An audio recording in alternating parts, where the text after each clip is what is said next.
Angels. My name is Stasia Bliss. I'm happy to be here today to talk about what I feel is a very important subject matter. This right up here on this new awesome shelf. Come on in, Erin. Any place, any old place. You can wear them or you can leave them at the door. And if you want to pull that door closed as well. Okay. Welcome. So we just have an hour, so I'm going to crunch through a bunch of information during this hour, and I hope to be able to answer any questions and cover all the bases. First of all, I just want to say welcome to each one of you, and just take a deep breath together. We can just kind of ground into our bodies. So a deep breath in and exhale. Just feel yourself dropping fully present into the here and now, into your body.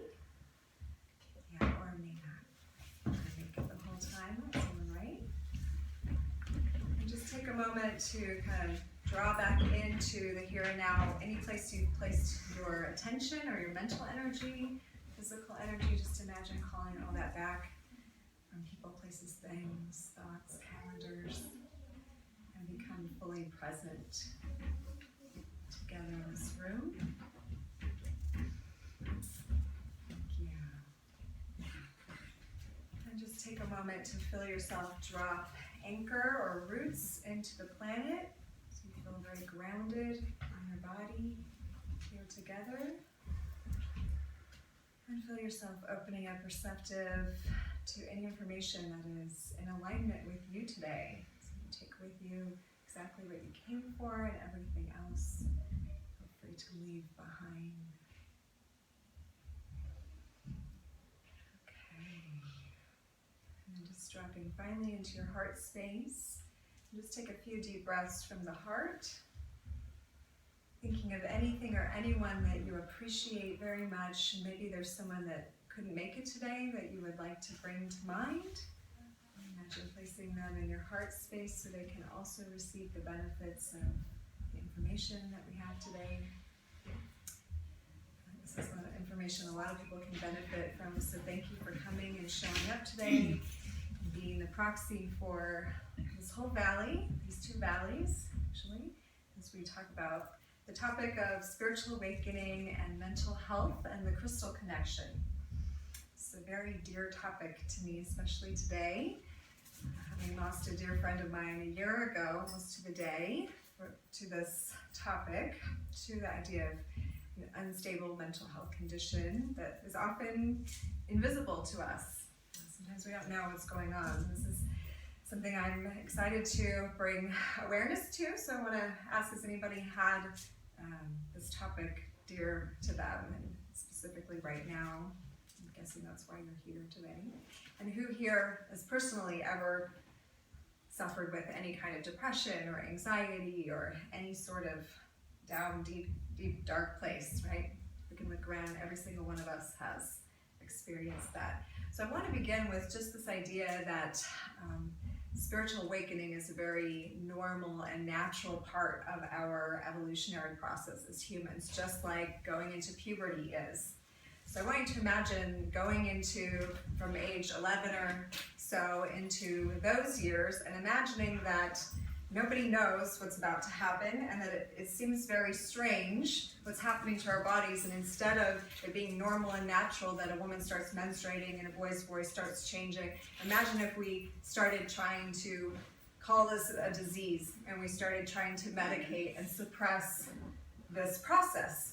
It would seem very strange, right, to our minds right now, because we are aware that that's part of the biological process of growing, that we go from a child and we go through puberty and then we become an adult. But fewer of us are aware of the process of a further maturation that happens in our consciousness. Though in the East, in India and China and Japan, there are spiritual traditions that it's very normal and natural, and it's written about in ancient texts that there's another maturation process that goes on that's also very normal and natural, and that is the evolution of our consciousness or the maturation of our spiritual development. So in India, there's ashrams all over the place. And if any of you have ever been there, the purpose for the ashrams is actually for this very thing, that when you go through this process of awakening, then it's not something that you can continue about your normal day-to-day activities very easily. And so an ashram is a place you can go and have someone cook for you and be involved in very basic tasks where you can focus in on your body and what's happening and kind of be free of the normal day-to-day. Well, in this culture, we don't have that luxury, and so we kind of find ourselves, I believe, in a crisis state right now, where not only a few people are going through an awakening process, but I believe that we are collectively going through this process. So let me back up just a little bit and kind of draw out for you. How many of you guys are familiar with the chakra system in the body? Yeah? No? Yes? No? Okay. And how many of you are very familiar or just a little familiar? Very familiar? Very? Okay. Some of you are very, and some of you are not at all, so I'm just going to draw out. Okay, so we have, this is just, I'm not an artist.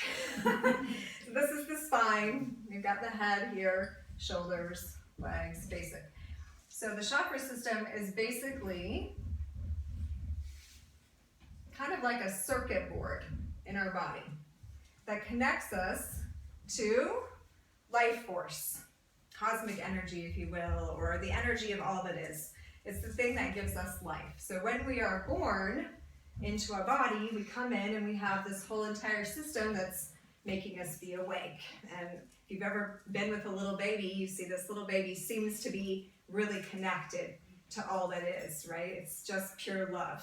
Who can deny that a baby is just love and present, right? And so these valves act like valves.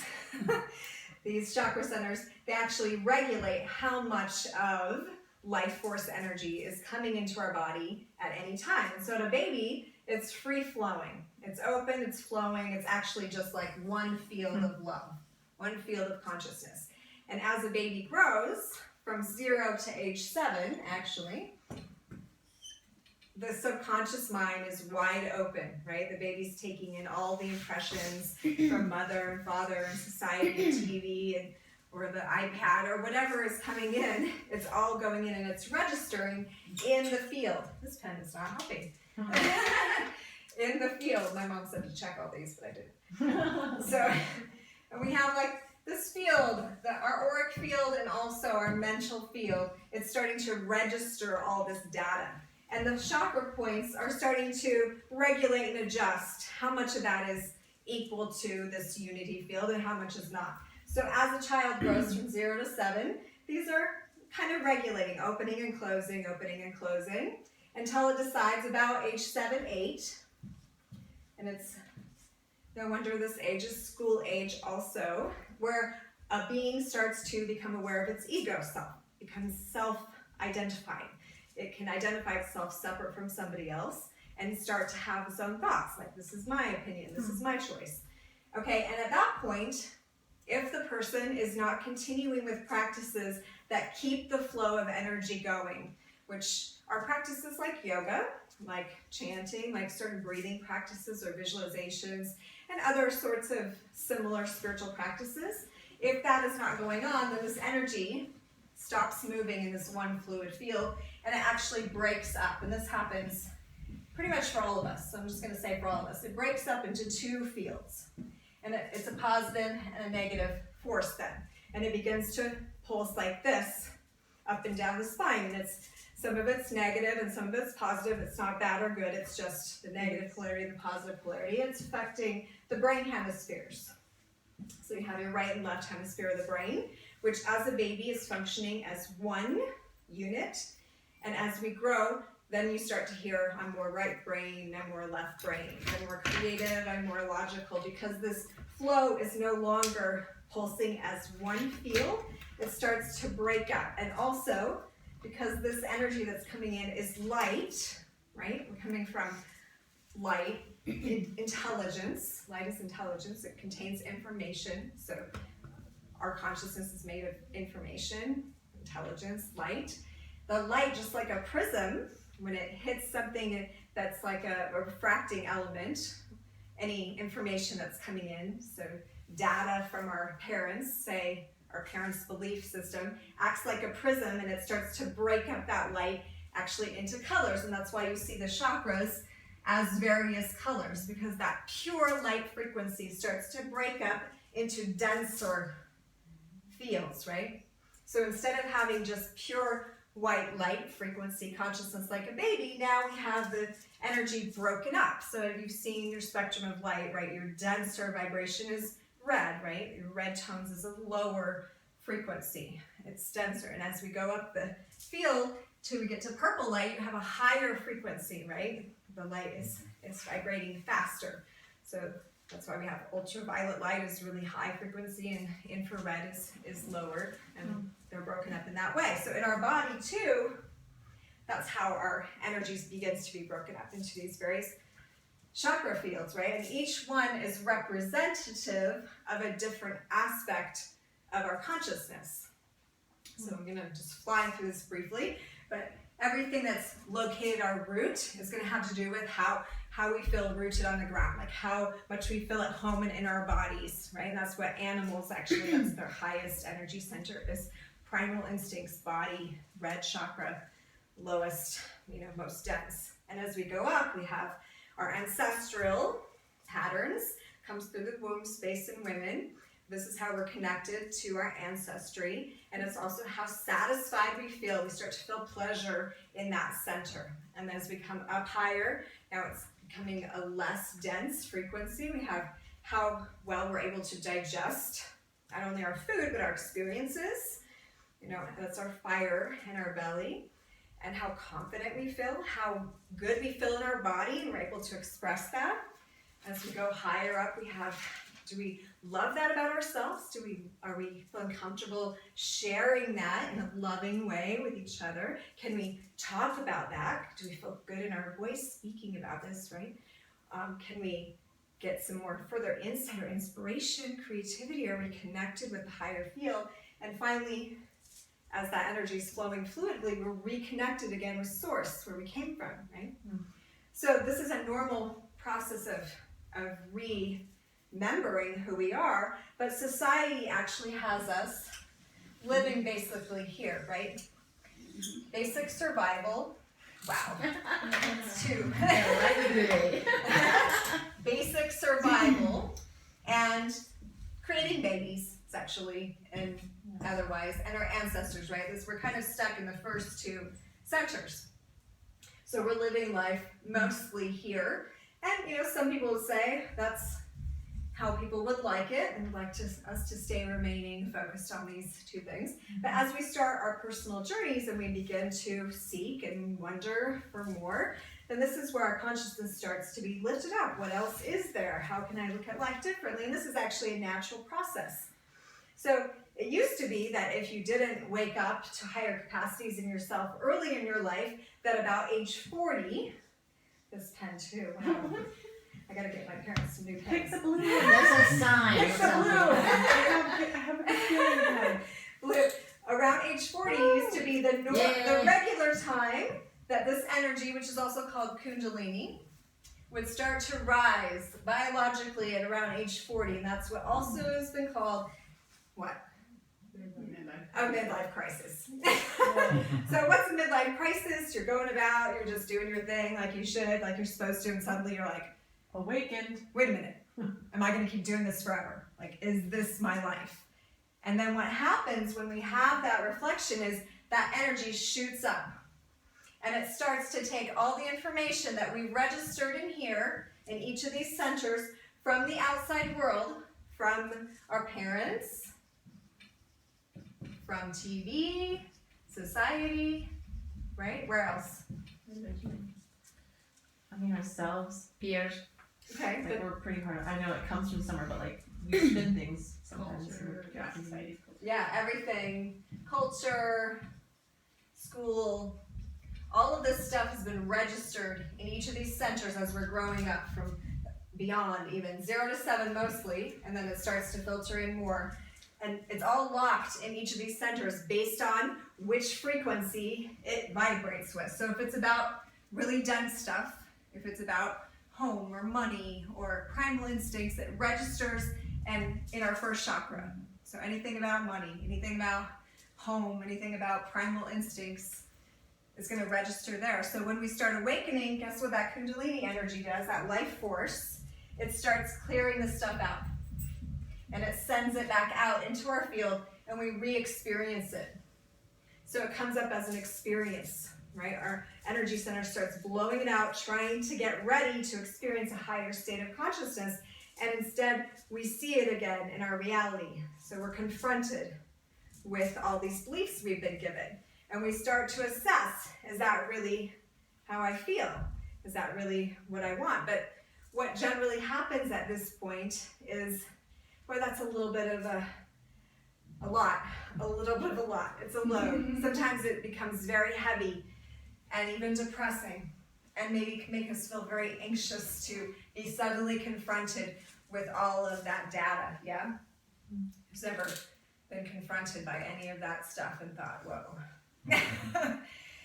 So it's a normal process when we start awakening, and if you're doing practices, if you're doing yoga, if you're doing meditation, if you have a spiritual practice, or if you've experimented with like psychedelic drugs, or you've had some other like amazing abrupt experience that's really like maybe somebody died, or maybe like a really like amazing thing happened. Maybe you watched a baby be born and you just had this whoa moment. That can also spur this energy rising up, and then it will begin to like push out all the things that seemed like normal, regular beliefs to you, and suddenly you're confronted with them.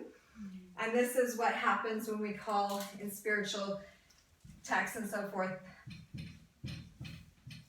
the dark night of the soul. Who's heard of this? Interesting. I I hear, but I didn't know It's a what it beautiful was. song. That's interesting. So why is it called this? So what happens, this Kundalini, which in the East they say Kunda, this is the word for it, Kundalini, Kunda means cave, okay? Oh, really? And the cave is this first chakra. And this energy just kind of remains dormant after you've gone through this 0 to 7, and now this energy just kind of like hangs out here. And some of it's sort of going up, but most of it's here. And when you have this awakening experience where something wakes you up, this shoots up, and it's like an aha moment. And then it drops back down. Because now it's enlightened all of the centers, but now it has to go back through one at a time and clear them out so they can become clear about who you really are. But when it does that, it comes down to these two first centers where you've been living, and this is like the mucky waters of consciousness. This is where you fall into all of those first given patterns that you were given in your life, the first impressions, the first voices in your head, ancestral stuff, maybe traumas that you've had when you were young, maybe traumas your ancestors had. All of this stuff becomes near and dear in your consciousness. It becomes a dark place. It's actually a natural part of the awakening journey.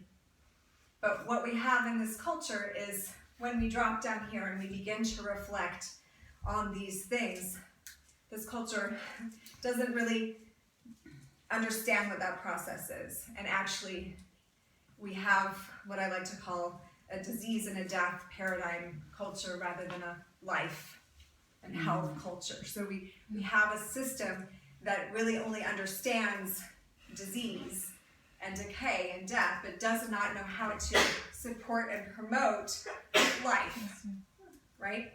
But as we know, looking at nature, when something dies, it's simply preparing to go through another cycle, right? It's not the end.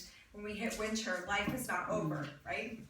When everything dies, we don't go, oh, it's the end of the world, We know by watching the patterns that we're in a cycle, and soon again, all that isn't working, everything that's done is going to be released and composted to the earth, and new life is going to come again, right? The animals hibernate. They know instinctively that in the new spring they're going to come out again. The same is true about our own personal process and our personal journey. That when we drop into this dark night and we begin to uncover the subconscious patterns that are there, that if we know that that's normal and natural, and if we could instead be supported in this process, that when you are dropping into your dark night, what if somebody was there next to you saying, you're in your dark night, I'm holding space for you, you got this. You know, like, what could happen after that?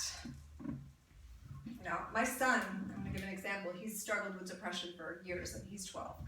And he'll go into some really deep depression cycles. But every time he comes out of one, he's a brilliant writer. He'll write the most amazing thing, better than before. And I've started over the years pointing out to him when he gets really depressed, yeah, but you know, when you get done with that cycle, you always come out with some amazing insight. So could it be that you're just going in to find some more treasures buried in you? Which is what I believe we're doing. We're sorting through the contents of our psyche, and we're trying to push down through all that we've been told and conditioned, and that's, you know, built up in our DNA from our ancestry and so forth, and we're digging down for the truth of who we are, which is what the spiritual awakening is. We're wanting to get to the core, to that single line of energy that takes us back to connection like we were when we were a baby. We're all seeking to reconnect to that energy, right? Who could deny? Is any one of you not seeking to really connect with the truth of who you are?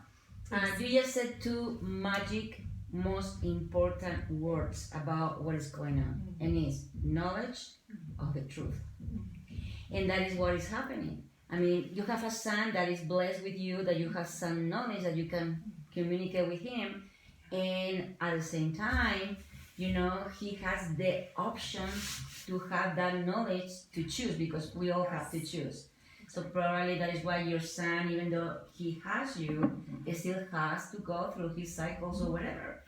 But I mean, this is one of the things that I've been seeking for, the truth that is hiding with all this conventional stuff that are making business and is making people sick. And not just the truth, but the knowledge about that truth. And this is the thing, how many doctors, why the doctors, they don't know about chakras? Why the doctors, they don't know about this? The doctors, when I'm talking about the conventional society that is killing people, maintaining people for profit.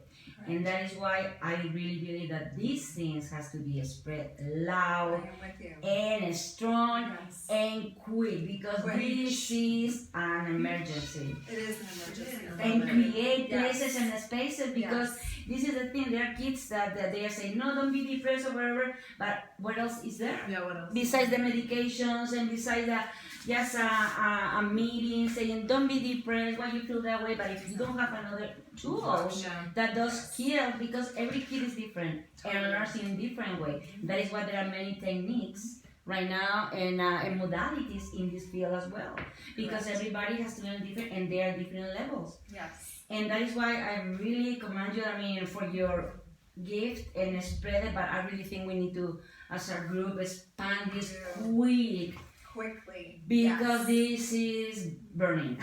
Yes, thank you for saying that. You're so right, and it's one of the reasons I wanted to give this talk, because just this weekend, today, I was supposed to be leading a retreat. Aaron was going to be there with me with a bunch of yoga students, yoga teachers actually, and one of them took his life just before. And it was like, again, and my nephew just almost took his life a few days ago. Luckily, he called his mother with the gun in his hand, and she talked him into throwing it out the window, and then my brother flew out to where he is, and I was like, okay, no more, I get it, like, no more this close to me. It's like right here next to me, and I know it is an emergency. It really is an emergency, that there is a different way than the way that we were doing it. Now, I wanted to bring crystals into this tonight because I feel like this is a very easy, effective, potent way to begin to bring some care and some different perspective to the whole thing. Crystals are vibration, in concentrated form. They are light, the same light that we're trying to access in us, in stone form, in concentrated form. And literally, if I pass this around right now and you hold it for a moment over your spine, you just hold it front and center, you can almost immediately begin to feel that kundalini, that life force, starting to move. And that's what really needs to happen. We need to begin to like consciously work with and understand that there is something moving. There's something going on in here. This is not just here. We're not just having like an anxious moment, right? We're not just having like, I don't know what I'm doing with my life moment. There's actually something else. There's a physiological process that's happening in the body. And actually when we have this moment where we have an expanded awareness in our consciousness, like what am I doing? I have a bigger vantage point than I did, and I'm not really sure that I like what I've been doing all this time. We actually start to slough off neural pathways in the brain that were our old belief system, the way we used to think about things. We actually physically start to slough that off into our bloodstream, and when we feel that being detoxed, that can make us feel all kinds of yuck. Yeah. Right? Just like when we do a physical detox and we're like, feeling sick a little bit because we're juice fasting or whatever, that can feel yucky for a few days before it feels good. The same thing when we belief detox, when we expand our consciousness and we release the old patterns in our brain, like we feel that. And that can feel depressing. And scary. Yeah, and scary. And we can think, what am I doing? Like, I thought I changed this. It's happening again. I'm stuck in the loop. Like, I'll never get out. I'm trapped. But really, that's part of.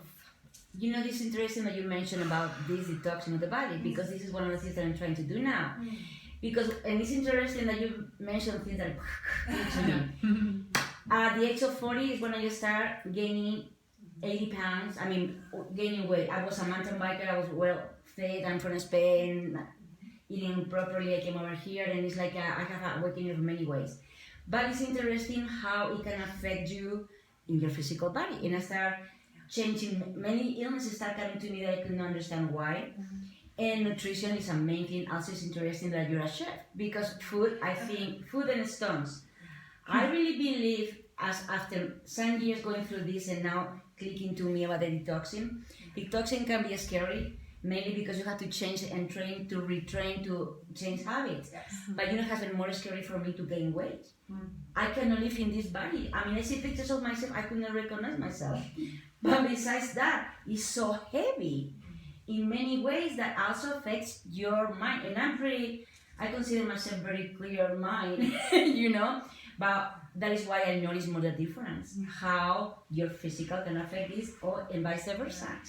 So you have 2 points that are so important right now, because watching other kids and people that have been working with the mental health field, they were mirrors of what I was going through, and I wasn't paying attention to myself. And those are the things that you ingest. And that is why I don't know much about the rose, but it was very interesting for this reason. I got acquainted with the oils, essential oils. But you know what? This is a business as well. And if you have to, and they're good, and they have many good things. But right now, how many people can afford the business that are making around oils? What about if the plant, you have to have something to make the oils? But rocks, anybody, to any social, economical condition, if they know how to use it, you can carry with that. I mean, you have to buy that. I mean, you don't have to buy everything. Exactly.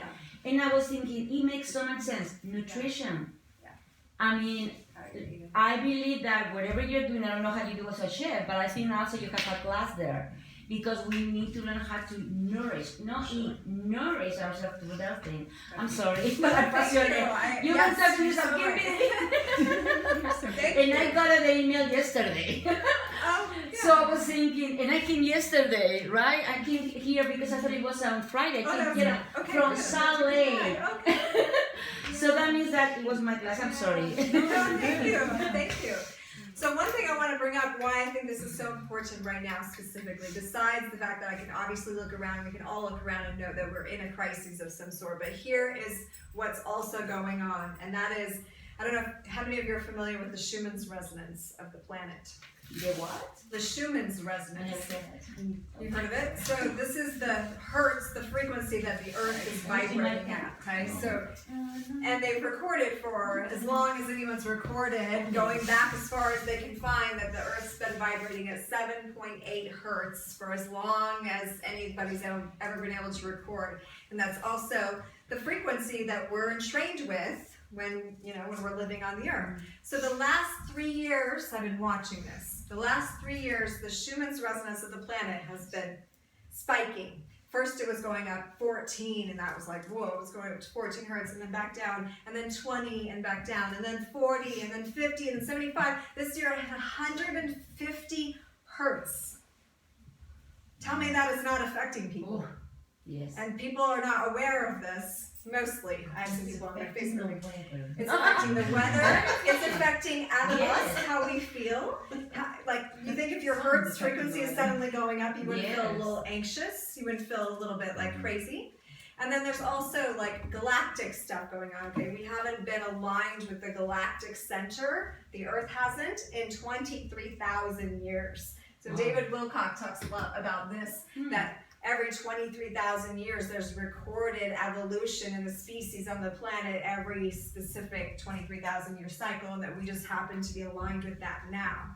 There's also the astrology, where the constellations are aligned that haven't been like they are now in 80, 150, 300 years. So we're in like an alignment of all these things.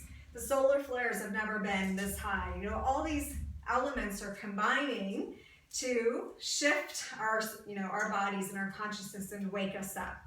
And I believe that's one major reason why everyone's waking up, why everyone's having this experience right now, that it's not just an individual, it's not just at age 40, it's a collective experience right now. Everybody's going through it.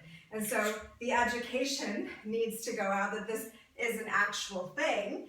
And what's better to support what's happening? Like, if the earth is going up in her frequency, then she also has supportive tools built into her. Not just the rocks, but the plants, the foods, the animals. Like, if you're stressed out and you hang out with a kitty cat, what happens? You're feeling pretty good, right? So the animals, the plants, and the rocks are here to support us in this shift that we're going through. And also, if we go out and sit in nature, we go in the trees, we go to the mountains, we feel more grounded, we feel more rooted, because we are connecting with this process that's going on. Well, I feel like those are truly like little light beings for us to connect back to the source, because I will try to go do something like worldly, if you will, for fun or entertainment, and it just doesn't satisfy me at all like it used to, because connecting with those light beings, like animals and food, even when it's really good, healthy food, those are really good ways to connect with source. And one thing, I'm sorry. No, Talking too much. We love it. But I have something, for some reason I'm here from another country, but I have something in the last years. I've been here for 30 years. So I am almost kind of like I feel from here, but when I came over here, I came with nothing, $10 in my pocket, one-way ticket, and I didn't know what I was coming here. But the thing is that has to be a cultural change in cultures. There is a lot of sickening toxicity that they are holding so much into all toxicity past. It's okay to, and for example, the native people in here, why they are the ones who have more alcoholic problems, abuse, and blah, and they are holding, they have so many wonderful things, but at the same time, they are using that part of keeping the culture to be more abusive and more toxic. Instead of progressing, they are regrading. And honestly, we need to do a clearance in our cultures, in many countries, and this is what is going on right now. I mean, especially in Latin America, it's amazing. I'm from Europe, and when I came over here, I could not believe that I have to learn Spanish again, because we are 23 different Spanish cultures, and everybody has a different thing, and the same word means different. So, anyway, I mean, Well, she's got a book out there that I didn't bring in that is by Juvenal Melchizedek, and it's called Serpent Rising out there. He's talking about the whole earth going through this. The earth is going through a Kundalini awakening, that the whole planet, we're collectively going through this. So culturally, You know, we're not just individually clearing out the debris, but culturally and like as a people, we're clearing out all of, you know, the basic way that we've been living. Like it's all reached a point where it can't go forward like it is anymore. So It's like the universe is like,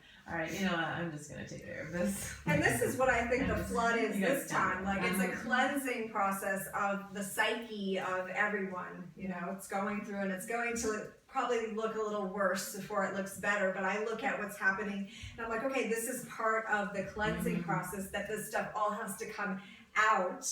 And yet we need the perspective. That's really what happens when you open your third eye center, when you're doing practices and you become aware here. You're able to become the observer of what's going on rather than like caught up in the process and, you know, like tied into the drama that's going on. You're able to step back and say, okay, this is part of the awakening. This is part of how it looks, but how can I support bringing that perspective in so that when someone does have a gun in their hand, you know, rather than not knowing what to do, being like, hey, actually the way you're feeling right now, or hopefully before they get the gun in their hand, you know, the way you're feeling right now is valid. It's actually a beautiful part of being human to go into the deep, dark place. You're in it. You're in the process of it. It's part of the light to go into the dark. I have an awesome story about anxiety I want to share really quick. I had a client come to me because of her anxiety. And she was like, I can't talk to any grown-ups. She was a school teacher. She's like, I can't talk to any grown-ups. I get too anxious. It just makes me crazy. And so what she'd done is just stopped interacting with any of the adults. She just honed in on her students. And I'm like, well, you're okay with your students? And she's like, yes. And because of that, I have developed this program. And now all the teachers are curious and they're wanting to come and watch my class, but I'm so worried because I get so anxious around adults. I'm like, okay, so because of your anxiety, you have created this special program that now everyone's interested in. Like, do you suppose you could have created that program had you not had the anxiety? She's like, oh, probably not. Like, see how the anxiety made a field, a protective field around you in order to bring up your gift and really allow you to refine it. And as soon as she had that reframe, she was like, oh, you're right, I couldn't have. Let me go and see how I am now. So she went back to school and she knew they were all coming to observe her, and she said, you know what? I wasn't anxious anymore. I was able to present my material. I realized what you said was right. I had created this field for myself in which to cultivate my gift, and now she was suddenly out of her anxiety. But you see, she was ignorant about what she was going through, and she was needing a coach like you that had the knowledge to see her in that way. And the reason because she had anxious, what? Fear. Fear is one of the main issues, and ignorance, you know, fear about the unknown, why these things are happening. And fear is coming because ignorance. So I come again, knowledge and truth. Those are, for example, for me, I think those are the two major things. Absolutely. And to see that there was a purpose, a Exactly. benefit to the process. There's a benefit to the depression. There's a benefit to the anxiety. There's a benefit to these things, that when we're being asked to go in to that darkness, that there is something on the other side, that it's not something to shy away from and medicate ourselves away. But I'm not saying there's not a thing as mental illness. I'm not saying that does not exist, because there are cases, but I'm saying there is a much larger percentage than that we have not been looking at, that is actually an awakening process. And this is the part I'm really interested in seeing come Well, to I light. believe the illness comes because it's not caught when they are little kids. Yes. So that is why we need to start learning those things and start working with little kids and start learning about the nature, their personality, because everybody knows and born with different personalities. If we have people taught about how to learn, because you also have to gift to be able to work in that field. But since they are little, we need to start seeing what are their personalities and what are the characteristics, that they don't become mentally ill. Because I really believe that, especially working in this field, many things come because when they were little, there wasn't enough knowledge, they didn't know how to do it, and those symptoms that they have become worse until it becomes an illness. And actually, in the yogic tradition, they teach that when the children are young, you use the stones, you use the yoga, you use the chanting, you do the spiritual practices, that this energy will stay regulated, and actually when you hit your teenage years, you will not go through the hormonal up and down that you do when you're not dealing with a full, when your brain hemispheres are not working together, when you have that kundalini still strong, that you can actually keep that energy all the way through. Prolong when puberty starts is usually what happens, but then it's a smooth transition instead into adulthood, instead of this plummet into this hormonal, up and down thing. So there is some work that we can do there as well. Well, this is the thing that one of my purposes is to implant this in schools. I love it. So, and this is one of the things I will talk to you later, because this is the way that we need to start doing this big. Yes. Because another interesting thing that you said about your example, your client. She was a teacher of who? Children. Yes. No, and she create a program for the children. Yes. But what happened with that? The parents, the grown-ups came. Yes. One of the things that I believe right now, particularly like as I work in this field, is that it's so hard to change grown-ups. But if we start with the children, Yes. the old glass can be healed as well better. Oh yeah, the kids will work with the And they don't stones, have to go to the kids will- to the student, to the parents. So that is why my focus right now to start with the little ones that the grown-ups can, because also many grown-ups are so already guard, so also much into the program because they've been living for so much in that situation. That is, it's like, and takes longer. But if they are involved with little kids, if we start with the kids, they will get involved and they will be also quicker. The kids are the ones who are going to say the grown-ups right now. You are so right. The little children will lead us. And so before we wind it up, and then I'll have time for a few more questions, I just want to bring it I'm back. sorry. No, please don't apologize. Everything you're bringing is totally beautiful and perfect and very awesome to have in here. I just want to bring it back to the stones to come to the end, the closing of the class, and that is that so many stones can specifically support the process of anxiety or depression or any of this in order to bring reflective awareness, in order to feel supported, to be able to go through the journey, not necessarily looking for a stone like how do I get out of the depression, but rather how do I support myself in this journey that I'm in. If I'm going through something that's really brute based, say it's I'm depressed because I'm not sure where I'm going to live and I don't know how I'm going to make money and I don't know how I'm going to support my family, then I would suggest working with the lower chakra colored stones to become really grounded and rooted in your body, to be able to allow that kundalini energy, that life force, to really open and detoxify and open that first and second chakra area, so you can feel rooted and you can feel connected, even sitting on red stones or wearing them so that you feel really rooted in your body. If your anxiety or depression is coming from family stuff and you really feel like your family stuff has really got you in a loop and you don't know if you can connect with them, or you have to sever connections, or there's something really traumatic going on in there, you might work with the second chakra specifically, which is all about family karma. All of your bloodline stuff comes through your second chakra. So working with stones that help you feel good in your body with who you uniquely are is what the more orange and gold stones. Orange and gold? Like orange and gold and red too, like the earlier ones. If you're feeling anxious because you really have something you want to bring out into the world, but you just don't know how you can do it.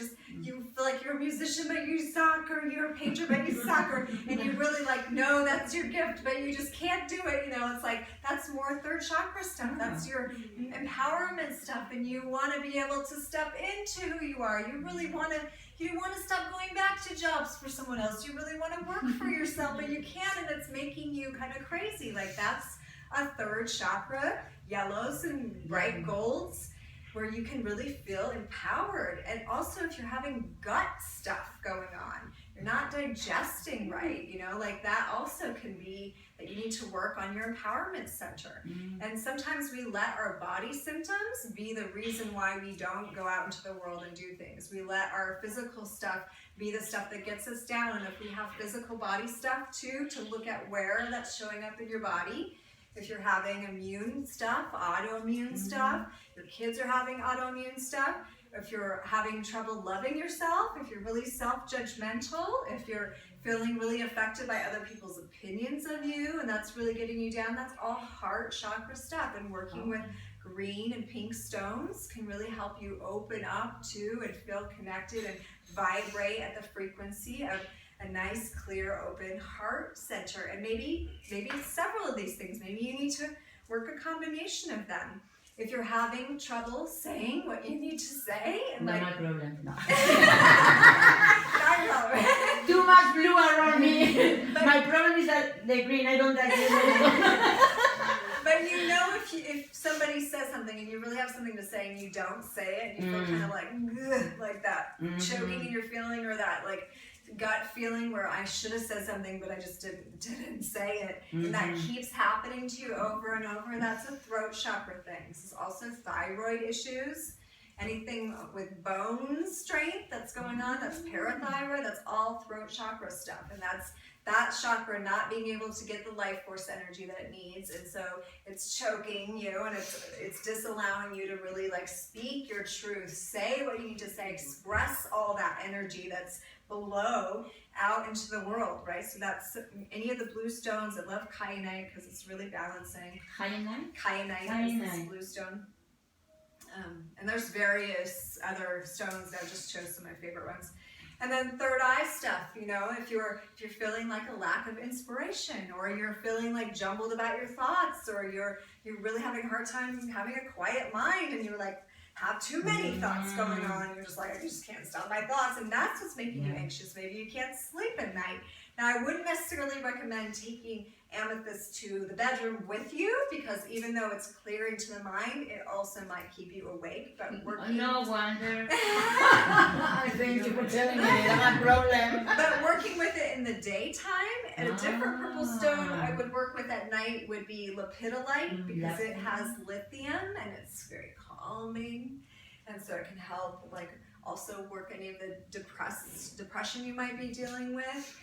Natural lithium is in lepidolite, so that's what you find in hot springs. That can be really like detoxifying and chill you out and help like you get your thoughts straight. So if you're dealing with depressing thoughts too, maybe like repetitive thoughts about doing harm to yourself or something, that could be a lithium imbalance, and actually working with the stone rather than getting a lithium like supplement, because that can be toxic. You can get too much, but the stone, you can't get too much of the stone. You can surround yourself with lithium stones and you're going to be good, and you're going to feel a little more balanced out there.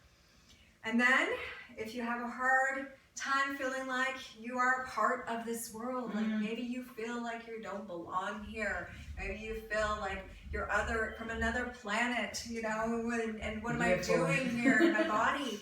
You know, that's something I would work with both clear and black stones, okay? Black stone's gonna help you really like root into the planet, help release any of those thoughts that aren't supporting you, ground you, and then the white stone's gonna really connect you, not only that full energy of the spine, but it's gonna help you feel connected in your crown. It's gonna help all of the colors reunite, so you actually feel like fully embodied in the light that you're here to be. And of course any of those that go with you, but selenite's also very clearing, it's very clarifying, it helps just kind of let go of anything that's just hanging on from some other life or some other person or some other experience, and just allow you to really drop in and like work with the energy that's in your body. You know, the most important thing to realize is we're all getting more octanes than we've been getting. So we're dealing with a higher influx of energy.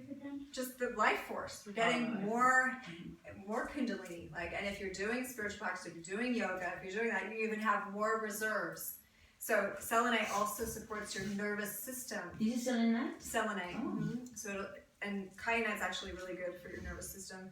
So are green stones. A lot of the stones support your nervous system, which is helping you feel like you can handle all this energy that's coming in. Because sometimes when we open up to it and we start working with it, we can feel like we're getting burned out from too much energy running. And that's where like sitting with a black stone and getting grounded can help, and also making sure your nervous system is being fortified so it can handle the increase of energy that's going on. Wow. Thank you for that knowledge. That was really cool. Do you recommend a book that I can learn all these things? Because There are actually some really great books. I know she has some out there. What's the Talk black to me. one?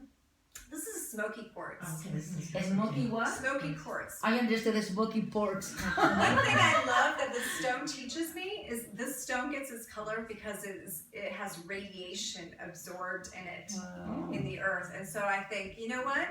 All of this radiation and people fearing, you know, too much EMFs or 5G, like it's really just a consciousness shift to be like, actually, those things can be what allows us to reach our highest potential. We can take, and we're cosmic beings, you guys. We're not just little humans on the planet. We're divine beings who came here to not only be human, but to embody our highest potential, our divine potential in form. So this stone reminds me, there ain't nothing that can touch me.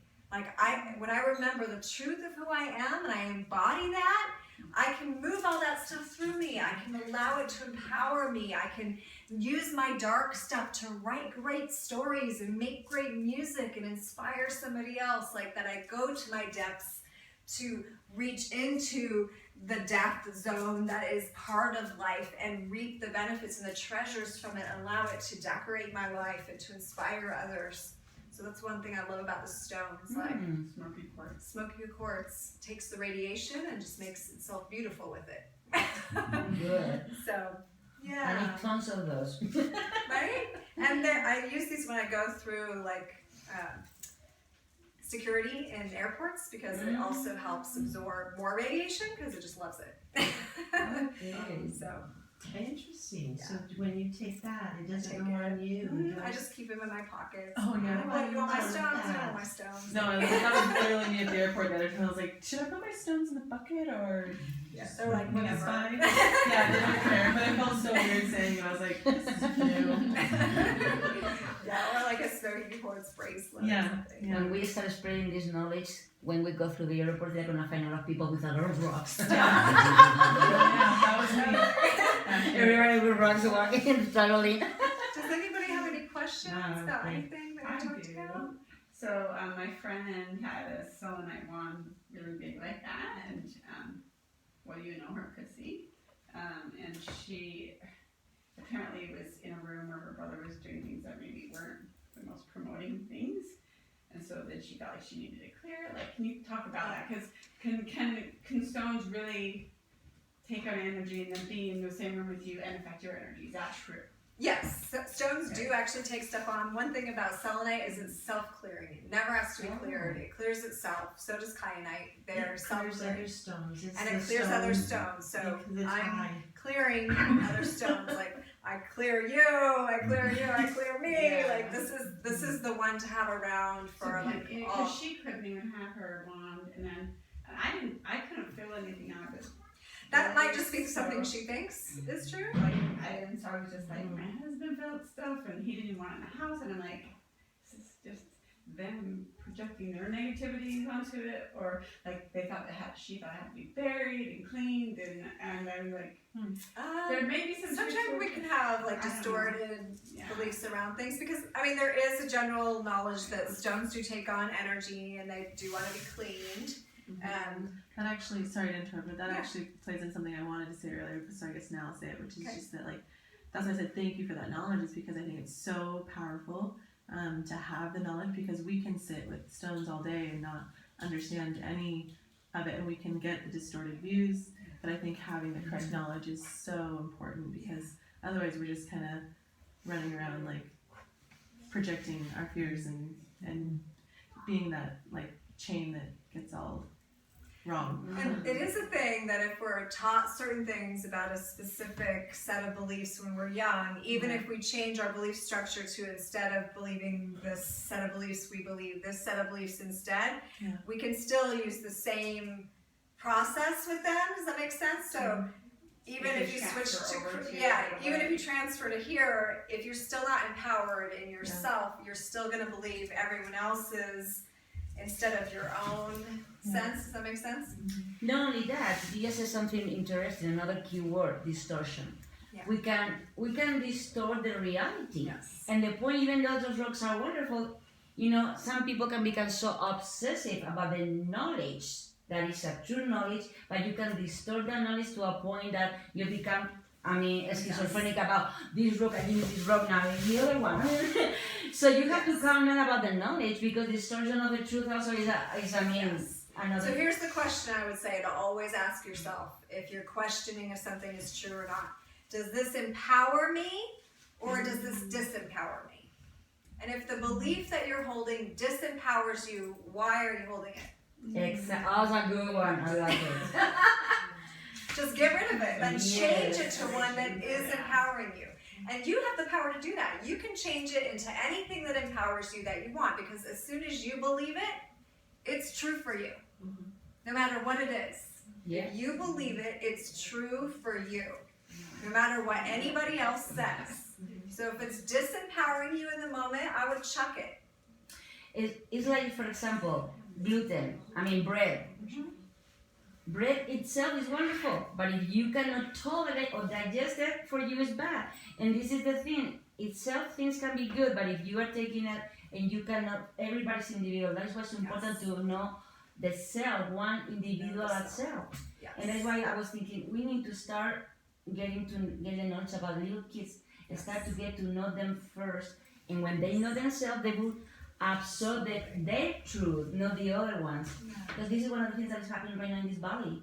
Everybody's copying other kids according to a pattern, cultural pattern that this is in this state particularly, and everybody has to be the same, truthfully and loyal and worthy. And just like stones, even though you can have a bunch of carnelian, none of them are the same as each other. Interesting. So we are all uniquely different. So we are all going to take the information and the energy slightly different. So even if we have a similar structure going on, every belief's going to affect different people differently. So if it works for you, it supports you, great. That doesn't mean it's going to do it for everybody else around you. And even if you share information with somebody else, if it doesn't empower them, it's not for them. I like that one, empowered. I think it's a big word. That's my biggest thing. Empowerment. On the other side, no. This one? This one? Yeah. That's the lepidolite. Okay. That's the one with lithium in it. And she does have some flat, kind of like flaky lepidolites in the other room over there. Does anybody else have any other questions? I'm sure we've probably gone to the hour. Thank you so much. I'm sorry, I took Thank too you much. so much. No, thank you. I'm interested in talking to you more. So if you have any more questions, you're welcome to stay after. If you have questions about stones, the store's still open, and Meadow is a wealth of knowledge also. So thank you so much. Yeah, you're welcome. Thank you for coming. Your pen. Okay.